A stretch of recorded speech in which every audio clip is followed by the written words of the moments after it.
नमस्कार, मैं हूं अनुपम। हमारे इस खास बुलेटिन में आपका स्वागत है। अगले आधे घंटे में हम आपको दिखाएंगे 1 मिनट में पूरी खबर और उसका पूरा विश्लेषण। तो 1 मिनट में खबरें देखने के लिए आप हो जाएं बिल्कुल नए अंदाज में तैयार।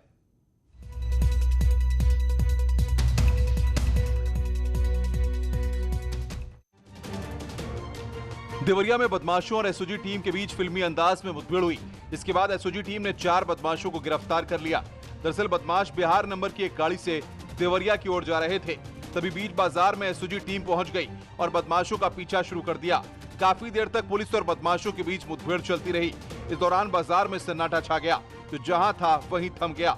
जब एसओजी ने देखा कि बदमाशों ने चकमा देने की फिराक में है, तो फिर एसओजी ने बदमाशों को गाड़ी के शीशे तोड़कर पकड़ लिया। ये पूरा मामला सदर कोतवाली की कोऑपरेटिव चौक का है। अब एसओजी बदमाशों से पूछताछ कर रही है कि आखिर वो कहां वारदात को अंजाम देने जा रहे थे। लेकिन बीच बाजार हुए शूटआउट से इलाके में काफी देर तक दहशत का माहौल दिखा। बताया जा रहा है कि इन बदमाशों के खिलाफ कई आपराधिक मामले दर्ज हैं और ये लोग किसी बड़ी वारदात की फिराक में थे। बरेली में जमीन पर कब्जे को लेकर 2 पक्षों में जमकर फायरिंग हुई है। दोनों गुटों ने एक दूसरे पर हमला किया और मारपीट भी की। घटना फरीदपुर थाने के सिपहिया गोटिया गांव की है। फायरिंग और मारपीट का वीडियो सोशल मीडिया पर वायरल हो रहा है। हालांकि वीडियो वायरल होने के बाद बरेली पुलिस ने केस दर्ज कर दोनों पक्ष के 5 लोगों को गिरफ्तार किया है। 2 पक्षों में जमीन की कब्जेदारी को लेकर मारपीट हुई है, उसमें हवाई फायरिंग भी हुई है, जिसमें पुलिस द्वारा ये पता चला कि मौके पर दोनों ही पक्षों के द्वारा इसमें गोली चलाई गई है, जिसमें किसी की हताहत होने की कोई खबर नहीं है।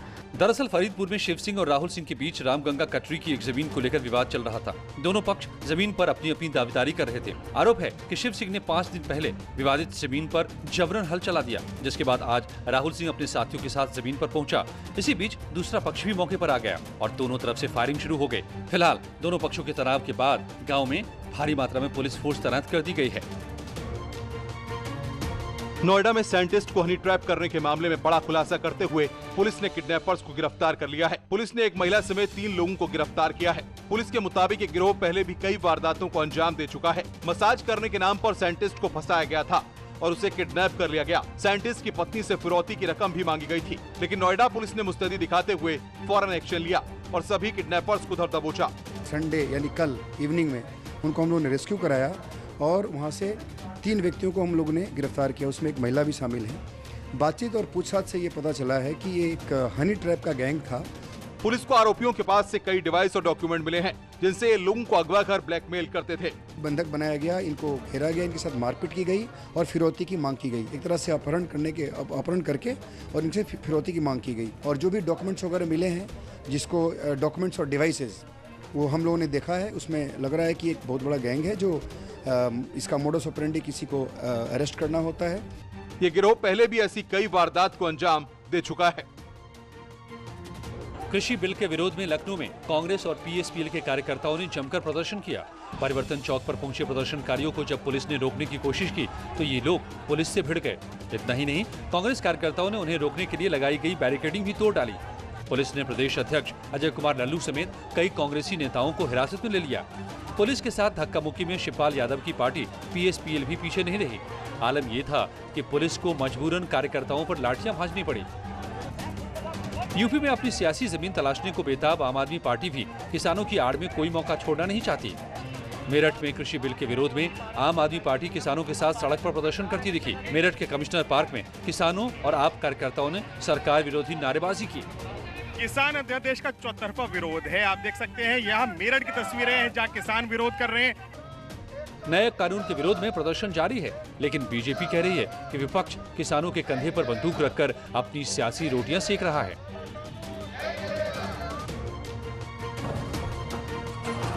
विपक्ष पर आरोप लग रहे थे कि वो किसानों की आड़ में अपनी सियासत चमका रहा है। आज दिल्ली में भी इसकी मानगी दिखी।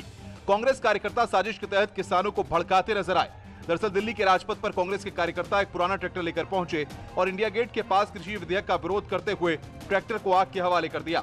हालांकि आनंद फानन में मौके पर पहुंची ट्रैफिक पुलिस और फायर ब्रिगेड ने आग पर काबू पा लिया। दिल्ली पुलिस के मुताबिक सुबह करीब 7:15 बजे 15-20 लोग इंडिया गेट के पास आए और ट्रैक्टर में आग लगा दी। उनकी एक करतूत कैमरों में कैद हो गई। राजपथ पर ट्रैक्टर फूंकने के मामले में केंद्रीय पेट्रोलियम मंत्री धर्मेंद्र प्रधान ने ट्वीट कर कांग्रेस पर निशाना साधा। किसान विरोधी बिल वापस लो, वापस लो, वापस लो, किसान विरोधी बिल वापस लो, वापस। प्रधान ने लिखा, कांग्रेस का हाथ हर अराजकता में साथ। सेना के बलिदान और राष्ट्रीय सुरक्षा जैसे अहम विषयों का राजनीतिकरण करने के बाद अब कांग्रेस किसानों को भी अपने राजनीतिक हट के लिए इस्तेमाल करने पर आमादा है। ट्रैक्टर कांग्रेस के कार्यकर्ता जलाएं और बदनामी किसानों की हो, वाह। उत्तर प्रदेश शिया सेंट्रल वक्फ बोर्ड के पूर्व अध्यक्ष वसीम रिजवी ने प्रधानमंत्री नरेंद्र मोदी को चिट्ठी लिखकर प्लेस ऑफ वर्शिप एक्ट 1991 को खत्म करने की अपील की है। अपनी चिट्ठी में रिजवी ने इतिहास में तोड़े गए हिंदू मंदिरों को वापस दिलाने और मुगल काल से पहले की स्थिति बहाल करने की मांग की। रिजवी ने अपनी चिट्ठी में देश भर की 9 बड़ी मस्जिदों का जिक्र किया जो मंदिरों को तोड़कर बनाई गई। इनमें मथुरा में श्री कृष्ण जन्मभूमि पर केशव मंदिर, जौनपुर में अटाला देव मंदिर, वाराणसी में काशी विश्वनाथ मंदिर, गुजरात में रुद्रा महालय मंदिर, अहमदाबाद का भद्रकाली मंदिर, पश्चिम बंगाल की आदिना मस्जिद और दिल्ली में मस्जिद कुव्वतुल इस्लाम शामिल है। रिजवी ने अपनी चिट्ठी में लिखा है कि 1991 में कांग्रेस की सरकार में the places of worship act 1991 बनाया गया, जिसमें यह कानून बना दिया गया कि 1947 के बाद जितने भी धार्मिक स्थल हैं उनकी यथास्थिति बहाल रहेगी। ऐसे धार्मिक स्थलों का स्वरूप बदलने के लिए किसी भी तरह की कोई याचिका किसी भी कोर्ट में दाखिल नहीं की जा सकेगी। हालांकि अयोध्या के राम मंदिर प्रकरण को इस कानून से अलग रखा गया था। रिजवी ने मांग की है कि इस एक्ट को खत्म कर मंदिरों को जगह वापस दी जाए। मथुरा में श्री कृष्ण जन्मभूमि के मालिकाना हक को लेकर दाखिल याचिका सुनवाई के लिए स्वीकार कर ली गई है। सीनियर सिविल जज छाया शर्मा की कोर्ट ने याचिका पर सुनवाई के लिए 30 सितंबर की तारीख तय की है। सुप्रीम कोर्ट के वकील हरिशंकर जैन, विष्णु शंकर जैन और अंजना अग्निहोत्री ने मथुरा कोर्ट में ये सिविल सूट दाखिल किया है। सोमवार को याचिका पर सुनवाई होनी थी, लेकिन याचिकाकर्ता अदालत नहीं पहुंचे। इसके बाद जज ने सुनवाई की अगली तारीख दे दी है। याचिका श्री कृष्ण विराजमान पक्ष की ओर से दाखिल की गई है। हालांकि श्री कृष्ण जन्मभूमि ट्रस्ट का कहना है कि उन्हें कोई नोटिस नहीं मिला है। जब भी नोटिस मिलेगा उसके बाद ही अपना पक्ष रखेंगे।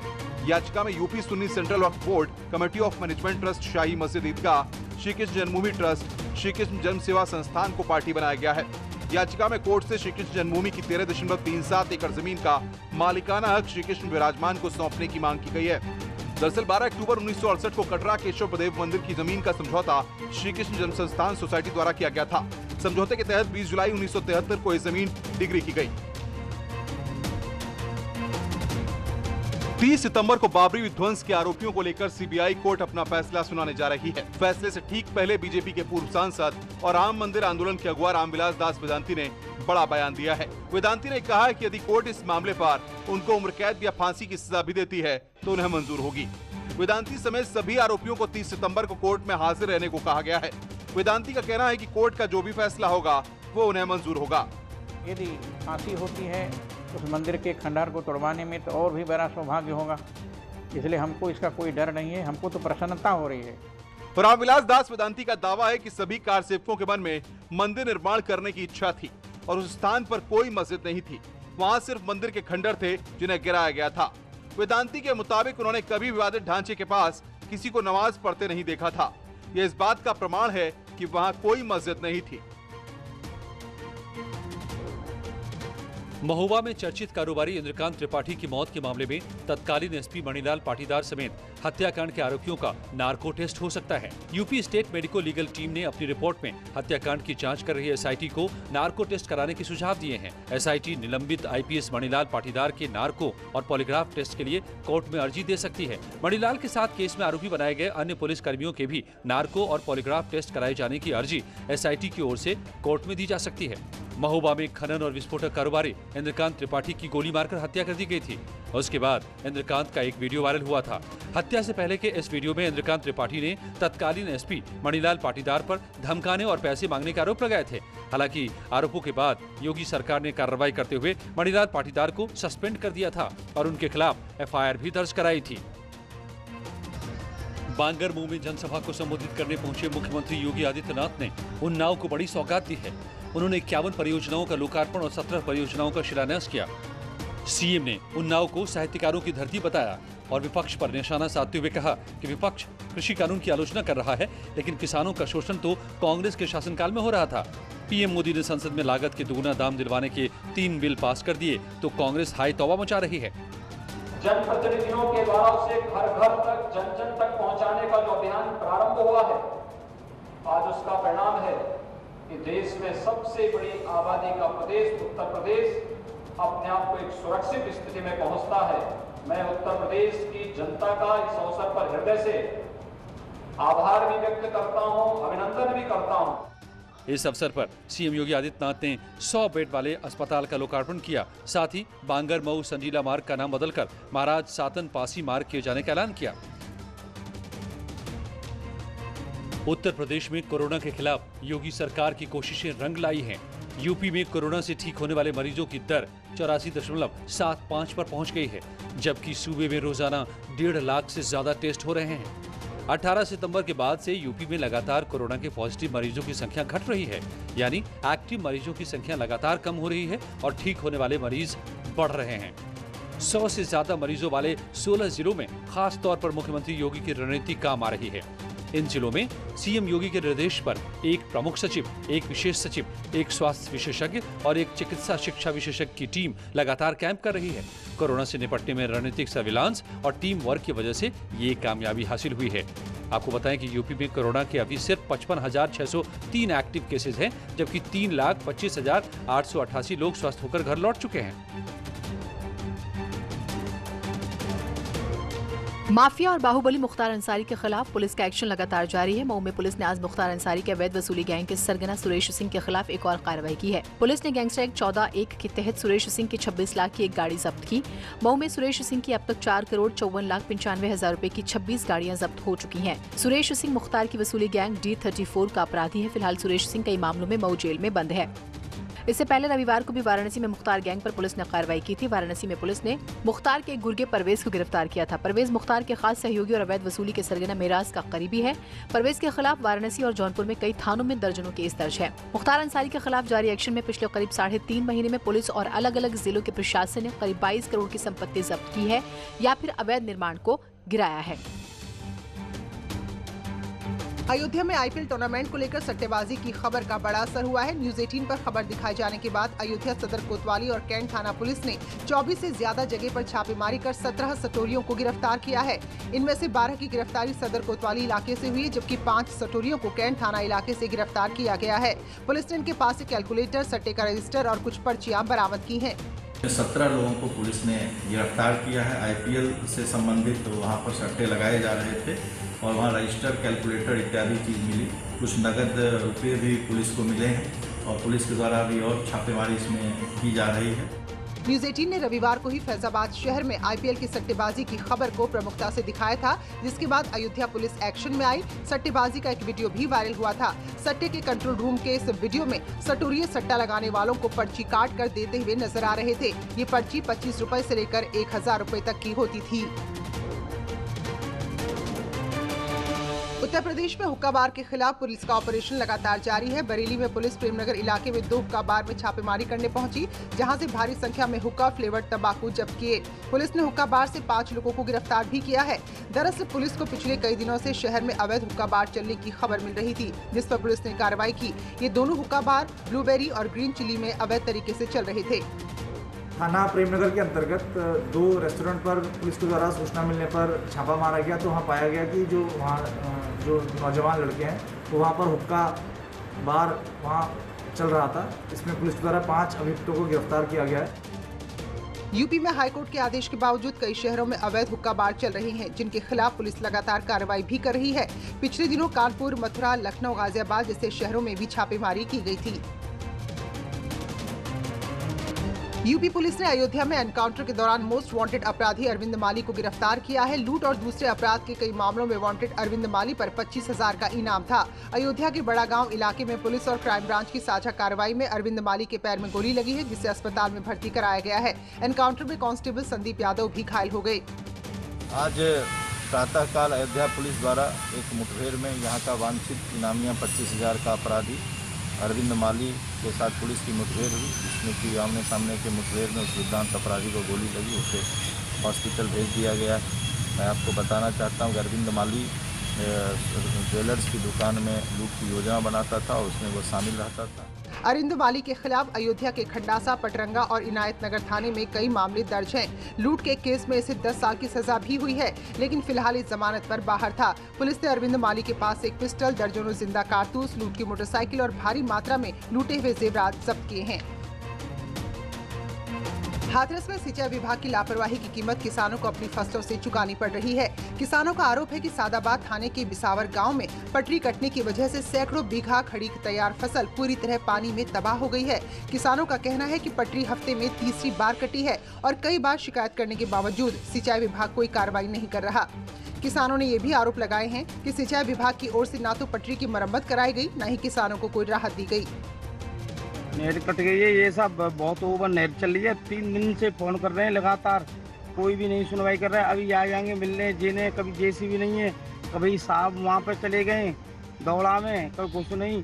हम पहले भी कही थे, मैंने इसकी नहर रुक रही है वो निकालो, घास तो निकाले गए और नहर की कोई देख रेख नहीं की। और पानी जो सोरी चल रही थी 2-3 दिन से, और कोई नहीं आया था। सिंचाई विभाग की इस लापरवाही के खिलाफ स्थानीय किसानों में भारी गुस्सा है। शहीद आजम भगत सिंह की 113वीं जयंती के मौके पर पीएम मोदी ने उन्हें श्रद्धांजलि दी है। पीएम ने ट्वीट करते हुए मन की बात कार्यक्रम का वीडियो शेयर किया और लिखा कि वीरता एवं पराक्रम की उनकी गाथा देशवासियों को युगों युगों तक प्रेरित करती रहेगी। मां भारती के वीर सपूत अमर शहीद भगत सिंह की जयंती पर उन्हें कोटि कोटि नमन। उत्तर प्रदेश के मुख्यमंत्री योगी आदित्यनाथ ने भी ट्वीट करते हुए भगत सिंह को श्रद्धांजलि दी। योगी ने लिखा है कि राष्ट्र नायक, विलक्षण चिंतक, अभिजात देशभक्त, अमर स्वाधीनता संग्राम सेनानी शहीद शिरोमणि भगत सिंह जी को उनकी पावन जयंती पर कृतज्ञ राष्ट्र की ओर से कोटिशः नमन। गृह मंत्री अमित शाह ने अपने ट्वीट में लिखा कि अपने परिवर्तनकारी विचारों और अद्वितीय त्याग से स्वतंत्रता संग्राम को नई दिशा देने वाले और देश के युवाओं में स्वाधीनता के संकल्प को जागृत करने वाले शहीद भगत सिंह जी के चरणों में कोटि कोटि वंदन। भगत सिंह का जन्म 28 सितंबर 1907 को पंजाब के लायलपुर में हुआ था, जो बंटवारे के बाद पाकिस्तान के हिस्से वाले पंजाब में है। भगत सिंह ऐसे क्रांतिकारियों में से एक रहे जिन्होंने कम उम्र में ही अंग्रेजों के खिलाफ लड़ाई में अपनी जान न्यौछावर कर दी।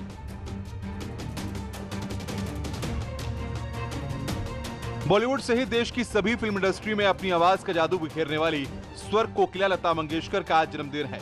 वो 91 साल की हो गई हैं। ऐसे में लता मंगेशकर के 91वें जन्मदिन पर पीएम मोदी ने उन्हें कॉल कर बातचीत की, साथ ही सोशल मीडिया पर ट्वीट कर उन्हें जन्मदिन की बधाइयां भी दी। प्रधानमंत्री ने ट्वीट किया, आदरणीय लता दीदी से मैंने बात की और उन्हें जन्मदिन की शुभकामनाएं दी। उनके अच्छे और स्वास्थ्य और लंबी आयु की कामना करता हूँ। लता दीदी का नाम हर घर में जाना जाता है। मैं खुद को खुशकिस्मत मानता हूँ कि मुझे उनका प्यार और आशीर्वाद मिला। लता ने अपने जीवन में कई उपलब्धियों को हासिल किया है।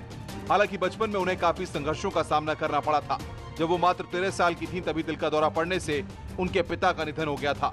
गायन के क्षेत्र में लाने वाले लता के पिता के दोस्त मास्टर विनायक रहे हैं। यहां रुक रहे हैं ब्रेक के लिए। ब्रेक के बाद जल्द हाजिर होते हैं।